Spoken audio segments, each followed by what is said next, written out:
आप सुन रहे हैं राजा रंजित रागी को। रामनगर के नाम लिखवाला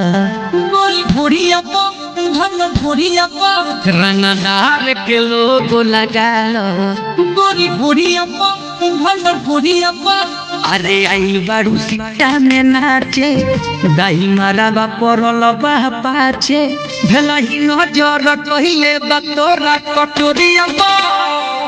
रामनगर के नाम लिखवाला नरकटिया गज छपावालो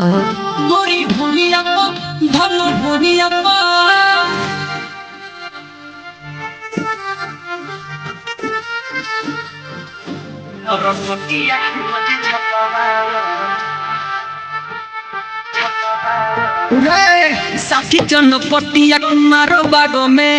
भई बतुहरे चर्चा हो कौला चमुआ चंगावना में करी हस तुहरा पखर चाहो ए बात बरगा जवाब चुरखिया में भई बतुहरे चर्चा हो मन दादी नगवा पिड़ारी में करी हस तुहरा पखर चाहो रामपुर मिशन जसवी आज परी फरमाइश बनवी अरे नजर बबलू के तोहरा कटोरिया रामनगर के नाम लिखवाला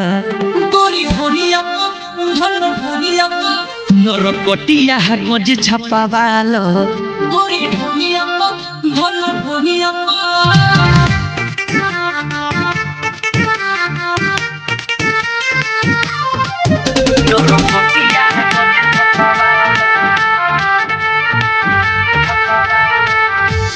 जोगिरा शिकार पुरो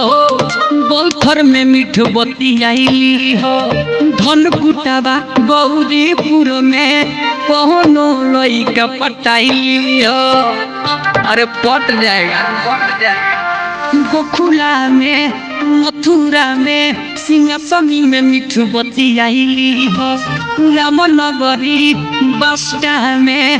पवनो लइका पटाई हो राजा रंजित राही कलुआ खियाई नरकटिया के हलुआ हवा में पैसा लुटाई तोरा चलिया रामनगर के नाम लिखवाला नरकटिया गज छपावालो RDS music recording studio Balthar चौक।